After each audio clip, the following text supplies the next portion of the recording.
2 કરોડના સમોસા એટલે 20 લાખ સમોસા થાય. એક માણસે કઈ 20 50 સમોસા ખાતા હશે.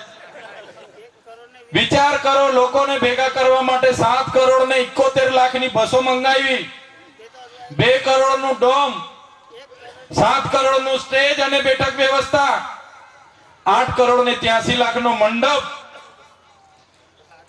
એમ્બ્યુલન્સ નું ડીઝલ 16 લાખનું. એમ્બ્યુલન્સ એક ટેન્કર લઈને ડીઝલ લઈને ગઈ હશે. 16 લાખનું એમ્બ્યુલન્સ નું ડીઝલ, 1 કરોડના ફૂલગુચ્છા ફૂલહાર. મેં પૂછ્યું આટલું મોટું બજેટ, 54 કરોડ રૂપિયા તમે ખર્ચો કર્યો, ખામાંથી વાપર્યા?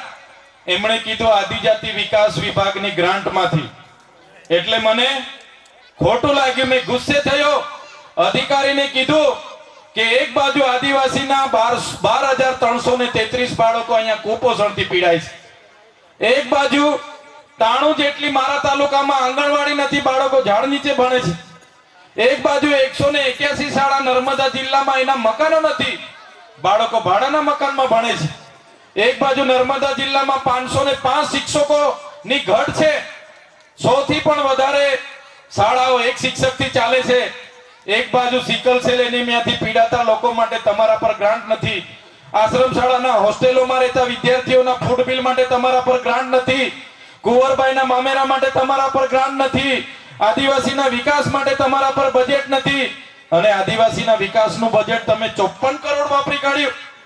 ત્યારે મેં દેશના વડાપ્રધાન અને ભાજપના સાંસદ ધારાસભ્યને કહેવા માંગુ છું, તમારે તમારા ઘરમાંથી 100 કરોડ વાપરી નાખતા, 20 કરોડના સમોસા ખાઈ જતા, 20 કરોડના ચા પી લેતા, અમને કોઈ લેવા દેવા નહોતા, પણ તમે આદિવાસીના બજેટનો ખર્ચો ને દિવાળી કરી છે, એનો જવાબ તમારે આવનારી વિધાનસભામાં પણ આપવો પડશે. આવનારી વિધાનસભાના બજેટ સત્રમાં પણ આનો જવાબ સરકારે આપવો પડશે. આજે આદિવાસી વિસ્તારોમાં આંગણવાડી નથી, શાળાઓમાં માસ્તરો નથી, શાળાઓના ઓરડાઓ નથી, ત્યારે એનો જવાબ પણ અમે વિધાનસભામાં લઈશું. અહીંયા જ્યારે પાક નુકસાનીનું થયું, અમે આવેદન પત્ર આપ્યું કલેક્ટર સાહેબને અને કીધું કે જે પણ લોકોના બાગાયતી પાકો, કેળો હોય, આંબા હોય, શેરડી હોય, જેટલું નુકસાન થયું છે એટલું વળતર મળવું જોઈએ. 10,000 કરોડની જાહેરાત કરી દીધી, પણ અહીંના ખેડૂતોને હજુ સુધી 50% લોકોને વળતર નથી મળ્યા. ત્યારે એક પણ ભાજપનો નેતા એમના સરકારમાં બોલવા તૈયાર નથી. અમે મીટિંગમાં મળીએ ત્યારે અમે પૂછીએ કે તમે કેમ કહેતા રજૂઆત નથી કરતા? એ કહે કે અમારે તો ભાઈ અમે રજૂઆત કરીએ તો પછી ટિકિટ અમને ના મળે. સાચી વાત છે કે ખોટી વાત છે? રજૂઆત કરે એટલે ટિકિટોનો ડર. હમણાં વડોદરાના 5 ધારાસભ્યએ મુખ્યમંત્રીને પત્ર લખ્યો કે અમારા કોઈ અધિકારી કામ કરતા નથી, અમારું કામ થતું નથી, અમારું માનતા નથી. આ તમારા રાજમાં જાણે એક નાનું કામ કરાવવું હોય તો નાના માણસને એક યુદ્ધ લડવા જેવી સંઘર્ષ કરવો પડે. 30 વર્ષના ભાજપના સરકારમાં પોતાના ભાજપના ધારાસભ્ય આવી રજૂઆત કરતા હોય તો સામાન્ય માણસોની તો શું હાલત થતી હશે? સાચી વાત છે કે ખોટી વાત છે? પણ એટલું તો જરૂર આપણે કર્યું છે. આજે કલેક્ટર કચેરીમાં ચૈતર વસાવા આવે છે એટલું ખબર પડે ને, સવારેથી જડબે સલાક અધિકારીઓ પોતાની ખુરશીમાં ફાઇલો લઈને બેસી જાય છે. તો એક ધાક છે લોકોને. કહેવાનો મતલબ આપણે ઈમાનદારીથી, નિષ્ઠાથી, સંવિધાનિક રીતે કામ કરાવવું હોય તો બધું થાય અને કરાવીએ છીએ અમે. અને અધિકારીઓ ઘણા એવા છે જ, એનો હિસાબ કિતાબ પણ આવનારા દિવસોમાં થવાનો છે. કરી દઈશું ને આપણે? ત્યારે સાથીઓ વધારે વિશેષ હું વાત કરવા નથી આવ્યો, ભાષણ કરવા નથી આવ્યો. તમને બધાને મળવા આવ્યો છું અને આહવાન કરવા આવ્યો છું. આ ભાજપના નેતાઓ આપણા ગરીબ લોકોને, આપણા આગેવાનોને ખૂબ હેરાન પરેશાન કરે છે. બધાના બહુ ફોન આવે. પેલા નેતાએ મારા પર ખોટો કેસ કરાવ્યો, મારા ઘરવાળાને જેલમાં મોકલી દીધા, મારા ભાઈને જેલમાં મોકલી દીધો, તમારી રેલીઓમાં આવી એટલે અમને ડરાવે છે, ધમકાવે છે. પણ એ ભાજપવાળા નેતાઓને પણ આજે મંચ પરથી કહેવા માંગુ છું, ભાઈ ભાજપના નેતાઓ પણ સાંભળી લે. ભાઈ તમને બેઠા એટલું જ અમારા લોકોને હેરાન કરજો. અમે વ્યાજ સાથે હિસાબ આવનારા દિવસોમાં કરવાના છે. અમને 3-3 મહિના જેલ મોકલો છો તો તમે પણ 2-3 વર્ષની તૈયારી રાખજો. અમે તો વેઠી લીધું છે. અમે તો વેઠી લીધું છે, તમે પણ 2-3 વર્ષની તૈયારી રાખજો, કેમ કે 2027 માં આમ આદમી પાર્ટીની સરકાર અમે બનાવીને રહેવાના છે. કેટલાક અધિકારીઓ, કેટલાક પોલીસ અધિકારીઓ, કોઈ માણસ અહીંથી શાકભાજી નાખવા જાય એટલે રંગ અવધૂત નેતા ઉભા રાખીને 500 રૂપિયા ઠોકી લે. સાચી વાત છે કે ખોટી વાત છે ભાઈ? કોઈ માણસ મહેમાન આવ્યો, ઘરવાળા કહે મહેમાન આવ્યા છે, લાવ શાકભાજી લઈ આવો, જાઓ. બિચારા ઘરેથી 500 રૂપિયા ખિસ્સામાં મૂકીને નીકળે એટલે પોલીસ પકડી લે, 500 રૂપિયા લૂંટી લે.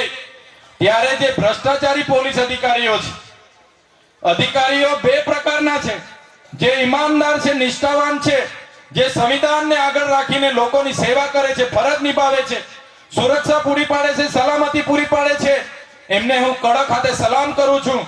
પણ જે ભ્રષ્ટ અધિકારીઓ, જે અમારા લોકોને ખોટી રીતે હેરાન કરે છે, પરેશાન કરે છે અને અમારા લોકોને ખોટા દંડ કરે છે, એવા અધિકારીઓને પણ આવનારા દિવસોમાં અમે હિસાબ કિતાબ કરવાના છે. ત્યારે સાથીઓ, આ નર્મદા જિલ્લો એ સ્ટેચ્યુ ઓફ યુનિટી આખા દેશ વિદેશમાં વખણાતો જિલ્લો છે. આજે નર્મદા જિલ્લાની હાલત શું છે? સ્ટેચ્યુ ઓફ યુનિટીના નામે આખા દેશમાં વાહવાહી થાય છે. નર્મદા ડેમના નામે આખા ગુજરાતમાં સરકારો બને છે 30 વર્ષથી, પણ આ વિસ્તારના લોકો, એનો વિકાસ હજે છેલ્લા ગગર સુધી પહોંચ્યો નથી. આજે ચાપડ જેવા ગામમાં જવા માટેનો રસ્તો નથી, એમ્બ્યુલન્સ પહોંચતી નથી. કોઈ બેનને પીડા ઉપડે ત્યારે ડિલિવરી માટે એને ઝોલીમાં લઈને ઉતરવું પડે છે. સાપ કરડે ઝોલીમાં લઈને નીકળવું પડે. અમારું જુનારાજ મારા માતાશ્રીનું ગામ છે, મારા મામા લોકોનું ગામ છે, મારા દાદા લોકોનું ગામ છે. સાંસદ મનસુખભાઈ પણ જુનારાજના જ છે.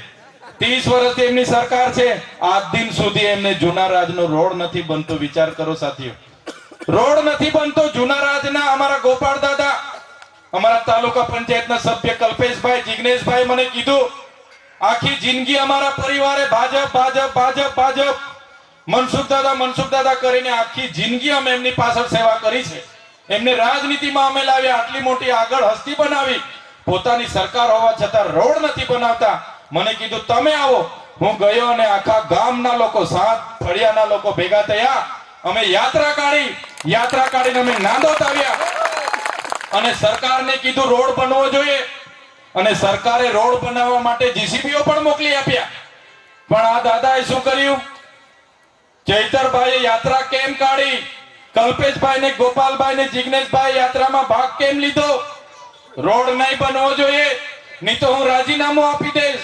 પાછા તે જીસીબી વાળાને સરકારે પાછા મોકલી આપ્યા કે ભાઈ મનસુખભાઈ કહેશે પછી ચાલુ કરીશું. પણ મનસુખભાઈને આ મંચ પરથી કહેવા માંગુ છું, વિધાનસભાનું બજેટ સત્ર છે, એ ચાહે તમે બંધ કરાવ્યો હોય, ડીસીએફએ બંધ કરાવ્યો હોય, ચૈતર વસાવા ગુજરાત સરકાર સામે વિધાનસભામાં લડવાના છે.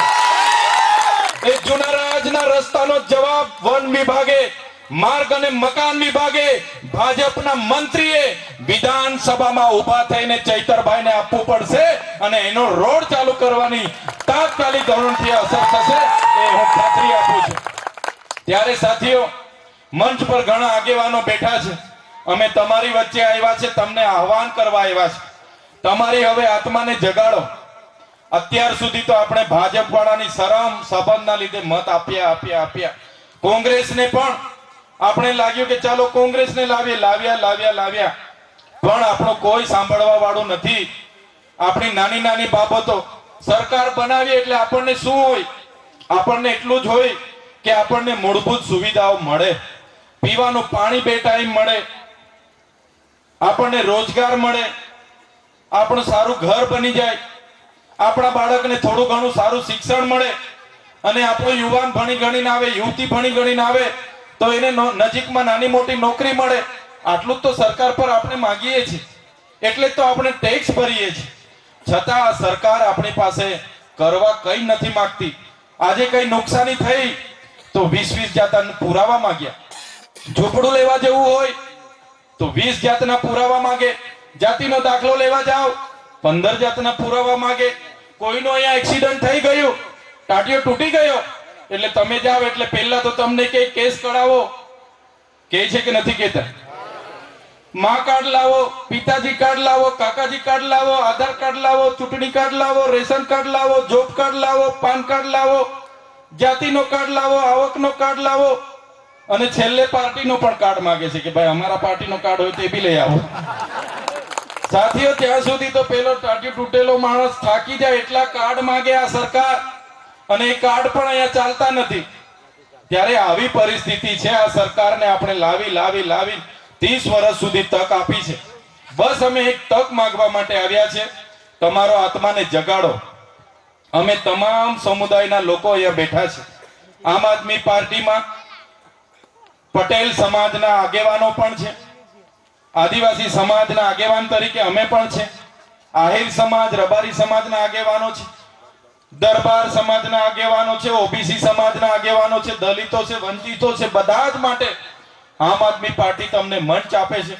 તમે તમારા આત્માને જગાડીને ભાજપ કોંગ્રેસના સંબંધ અને શરમ ભૂલીને આવનારી તાલુકા જિલ્લા પંચાયતમાં લડવા માટે તૈયાર થઈ જાઓ. એ વાત કરવા માટે હું આવ્યો છું. આજે હું એકલો જ ધારાસભ્ય આમ આદમી પાર્ટીમાં વિસ્તારમાં ચૂંટાયો છું. દાહોદમાં કંઈ થાય, ડાંગમાં કંઈ થાય, કેવડિયામાં કંઈ થાય, બધે જ મારે દોડવાનું હોય છે. ત્યારે આવનારા દિવસોમાં તમે પણ આપણા લોકોની સેવા કરવા માટે આમ આદમી પાર્ટીમાં લડો. તાલુકા જિલ્લા પંચાયતની ઉમેદવારી કરો, આવનારી વિધાનસભાની ઉમેદવારી કરો. એ વાત કરવા માટે તમારી વચ્ચે આવ્યો છું. ત્યારે આજે તમારી ઉપસ્થિતિ છે ત્યારે મને ચોક્કસ ખાતરી છે અહીંયા બેઠેલા એક કાર્યકર એક ક્રાંતિકારી કાર્યકર છે, એક વ્યક્તિ એક ક્રાંતિકારી લોકો છે. ભાજપની ડર ધમકી એમનાથી ડર્યા નથી અને અહીંયા આવ્યા છે. ત્યારે આવનારી તાલુકા જિલ્લા પંચાયતમાં લડીને જીતવા માટે તૈયાર થઈ જાઓ. આજે થોડા દિવસ પહેલા આજ તક અને તમામ ન્યૂઝ ચેનલોમાં બતાવતા હતા, એનડીટીવી બધી ટીવીઓમાં, કે ગુજરાતમાં મજબૂત વિપક્ષ તરીકે આમ આદમી પાર્ટી કોંગ્રેસ કરતા અનેક ગણી આગળ વધી રહી છે. ત્યારે સાથીઓ, એ અમારા એકલા નાના લોકોનું કામ નથી. આ મંચ પર બેઠેલા તમામ લોકોના માર્ગદર્શનથી, તમારા બધાના આશીર્વાદથી, તમારા બધાના સહકારથી અમે આવડી મોટી ભાજપ સામે લડીએ છીએ. નહીં તો આ ભાજપ વાળા તો અમને ક્યારના ખોવી નાખે. પણ તમે અમારી સાથે છો એટલે આ લોકો અમને છંછેડતા નથી. ખ્યાલ છે ને તમને? એટલે આ જ પ્રકારનો તમારો બધાનો સહકાર મળે, આપણા વિસ્તારમાં સારા ઉમેદવારો